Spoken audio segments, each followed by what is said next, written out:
قیامت کے قریب زمین سے ایک جانور برآمد ہوگا جو لوگوں سے ہم کلام ہوگا، اسے دابۃ الارض کہا جاتا ہے۔ یہ قرب قیامت کی نشانیوں میں سے ایک نشانی ہے اور اس کا ذکر قرآن پاک کی ایک آیت میں بھی آیا ہے۔ قرآن کریم کی اس آیت کے بارے میں حضرت ابن عمر رضی اللہ تعالی عنہ کا قول ہے کہ اس جانور کا خروج اس وقت ہوگا جب لوگ امر بالمعروف و نہی عن المنکر کرنا چھوڑ دیں گے۔ علامہ دمیری رحمۃ اللہ علیہ حیات الحیان میں فرماتے ہیں کہ اس جانور کی لمبائی 60 ہاتھ ہوگی، اس کے ہاتھ پاؤں ہوں گے اور بدن پر بال بھی ہوں گے۔ یہ بیک وقت متعدد جانوروں کا مشابہ ہوگا۔ کوہ صفا پھٹ جائے گا اور اس میں سے یہ جانور نکلے گا۔ اس جانور کا خروج جمعے کی رات کو ہوگا جب کہ تمام لوگ منی میں جانے کے لیے جمع ہوں گے۔ اس کے مخرج کے بارے میں مختلف اقوال ہیں۔ کوئی کہتا ہے کہ پتھر سے نکلے گا اور کوئی کہتا ہے کہ اس کا خروج طائف کی سرزمین سے ہوگا۔ بعض حضرات نے یہ بھی کہا ہے کہ اس کے پاس عصائے موسیٰ علیہ السلام اور سلیمان علیہ السلام کی انگوٹھی ہوگی، اور اگر کوئی شخص اس کو پکڑنا چاہے گا تو نہیں پکڑ سکے گا، اور کوئی اس سے فرار حاصل کرنا چاہے گا تو یہ بھی ناممکن ہوگا۔ ہو مومن کی پیشانی پر عصا سے مومن لکھ دیا جائے گا اور کافر کی پیشانی پر مہر لگا کر کافر کا لفظ ثبت کر دے گا۔ امام حاکم رحمۃ اللہ علیہ نے مستدرک کے آخر میں حضرت ابو ہریرہ رضی اللہ تعالی عنہ سے روایت کی ہے، حضور اکرم صلی اللہ علیہ وآلہ وسلم سے منقول ہے کہ دنیا میں دابہ یعنی جانور کا خروج 3 مرتبہ ہوگا۔ اول مرتبہ اقصائے یمن سے نکلے گا جس کا چرچا جنگل میں پھیل جائے گا اور اس کا تذکرہ بستی یعنی مکہ میں کوئی نہ ہوگا۔ ایک زمانہ گزرنے پر دوسری مرتبہ مکہ کے قریب سے نکلے گا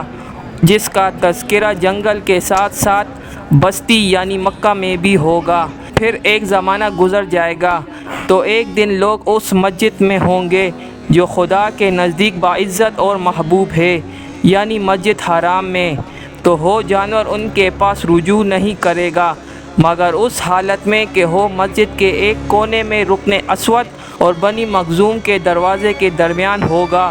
جس سے لوگ متفرق ہو جائیں گے اور مسلمانوں کی ایک جماعت اس کے پاس ٹھہری رہے گی۔ وہ پہچان لیں گے کہ وہ خدا تعالیٰ کو بھاگ کر عاجز نہیں کر سکتے۔ وہ اپنے اپنے چہروں سے گرد جھاڑیں گے جس سے ان کے چہرے چمک کر ایسے ہو جائیں گے جیسے چمکتے ہوئے ستارے ہوں۔ اس کے بعد وہ جانور زمین پر اس طرح چلے گا کہ نہ کوئی پانے والا اس کو پا سکے گا اور نہ کوئی اس سے بھاگنے والا بھاگ سکے گا، یہاں تک کہ ایک مرد نماز کے ذریعے اس سے پناہ مانگتا ہوگا تو یہ اس کے پاس پیچھے سے آ کر کہے گا کہ ہے فلاں، تو اب نماز پڑھتا ہے؟ وہ اس کی طرف متوجہ ہوگا تو وہ اس کے چہرے پر داغ لگا کر چلا جائے گا، اور لوگ اپنے شہروں میں ایک دوسرے کی ہم نشینی میں رہیں گے، اپنے سفر میں ایک دوسرے کے ساتھ اور مالوں میں ایک دوسرے کے شریک ہوں گے۔ مومن کافر سے ممتاز ہوگا، چنانچہ کافر کہے گا کہ اے مومن میرا فیصلہ کر، اور مومن کہے گا کہ اے کافر میرا فیصلہ کر۔ امام سہیلی رحمۃ اللہ علیہ سے روایت ہے کہ حضرت موسیٰ علیہ السلام نے حق تعالیٰ سے درخواست کی کہ مجھ کو وہ جانور دکھلائے جو لوگوں سے کلام کرے گا، چنانچہ حق تعالیٰ نے اس کو زمین سے نکالا تو حضرت موسیٰ علیہ السلام نے دہشتناک منظر دیکھ کر کہا، اے پروردگار اس کو واپس کر دے، چنانچہ حق تعالیٰ نے پھر اس کو واپس کر دیا۔ وہ جانور جو قیامت کے قریب ظاہر ہوگا اس کا نام اقصت ہے، جیسا کہ محمد رحمۃ اللہ علیہ بن حسن المقری نے اپنی تفصیل میں بیان کیا ہے۔ ایک روایت یہ ہے کہ اس کا خروج اس وقت ہوگا جب کہ خیر منقطع ہو جائے گی اور لوگ امر بالمعروف و نہی عن المنکر کو چھوڑ دیں گے، اور نہ کوئی خدا کی طرف رجوع کرنے والا ہوگا اور نہ تائب۔ حدیث میں ہے کہ اس جانور کا نکلنا اور مغرب سے سورج کا طلوع ہونا یہ قیامت کی پہلی شرطوں میں سے ہے، لیکن یہ متعین نہیں کہ ان میں سے کس چیز کا ظہور پہلے ہوگا، لیکن ظاہر حدیث سے یہ بات معلوم ہوتی ہے کہ طلوع شمس بعد میں ہوگا اور یہ کہ جو جانور نکلے گا وہ ایک ہوگا، لیکن یہ روایت کہ وہ ہر شیر میں نکلے گا، اس سے مراد اس کی نوع ہے جو زمین میں پھیلی ہوئی ہے اور وہ ایک نہیں ہے۔ چنانچہ اس تشریح کے مطابق حق تعالیٰ کا ارشاد لفظ دابہ اسم جنس ہوگا۔ حضرت ابن عباس رضی اللہ تعالیٰ عنہ سے منقول ہے کہ یہ جانور وہ سانپ ہے